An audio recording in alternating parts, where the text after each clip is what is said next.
Persuading people of the why is leading today, not just pointing out the what or the how.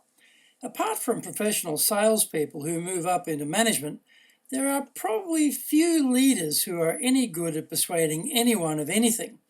They are usually poor presenters, especially the technically oriented types.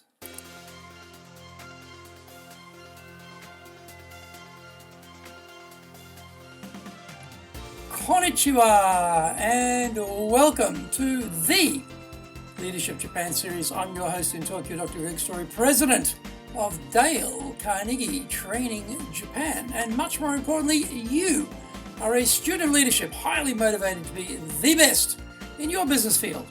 If you enjoy the program, then please subscribe on iTunes and leave us a review. We'd love to hear what you think about the series. How would like your own access to 104 years of the accumulated wisdom of Dale Carnegie Training? Get our free report, Stop Wasting Money on Training, How to Get the Best Results from Your Training Budget. Plus, our free white papers, guidebooks, reports, training videos, blogs, newsletters, course information, plus much more at japan.dalecarnegie.com.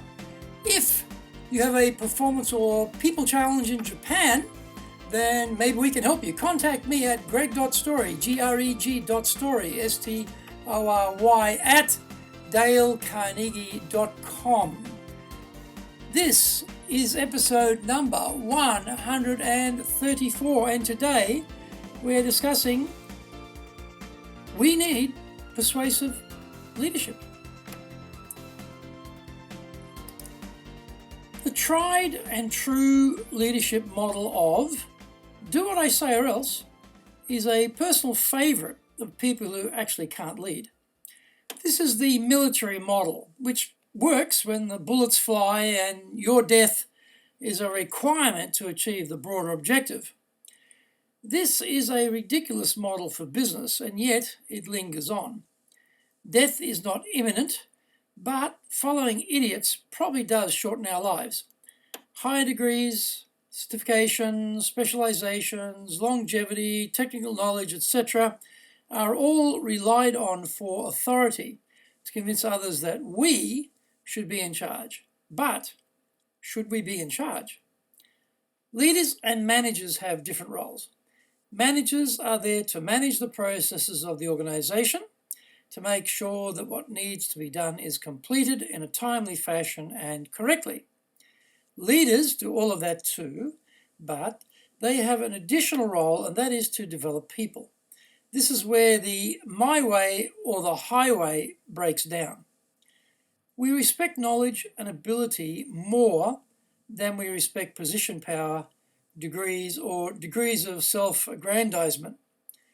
The thing we respect most, though, is how much interest the boss has in helping me to grow in my career.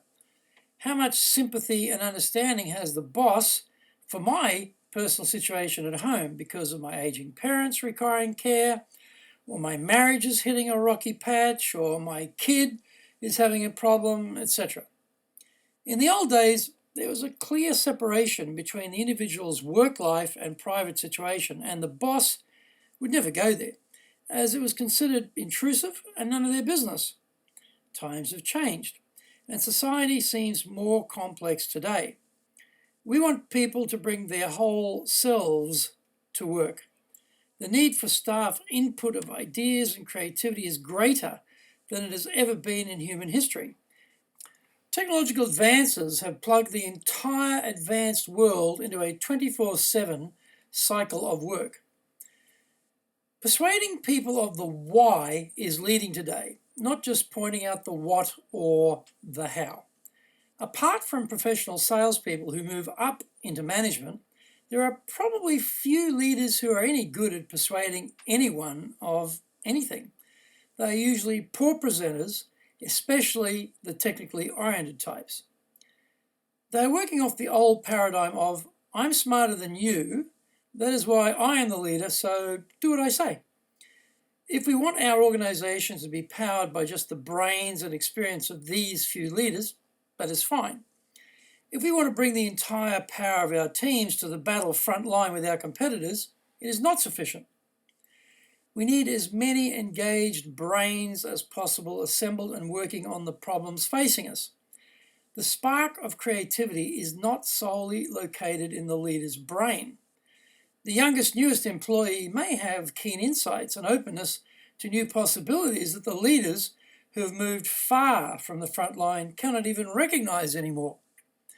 The point is how to persuade our staff to think, to be creative, motivated, to come up with better ideas than our rivals.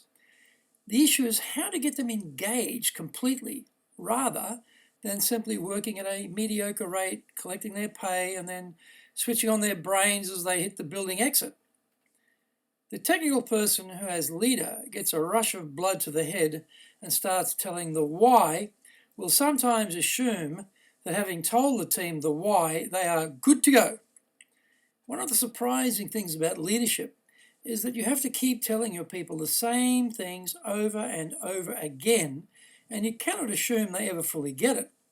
So, we need to make time available to explain the why to people, keep repeating it, and to find ways to tap into the full power of the brains populating our organization. Drop the I know everything, now do this approach, and take on the what do you think alternative instead. If you can make the switch, you will have more success because you are able to outthink the opposition.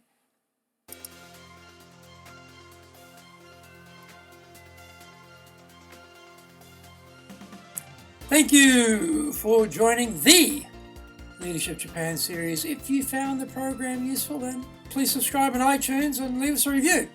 As mentioned, if you have a performance or people challenge in Japan, then maybe we can help you. Contact me at greg.story, greg.story, S-T-O-R-Y, at dalecarnegie.com. Also, remember to access your Dale Carnegie training, free reports, white papers, guidebooks, training videos, blogs, newsletters, course information, plus much, much more. Go to japan.dalecarnegie.com.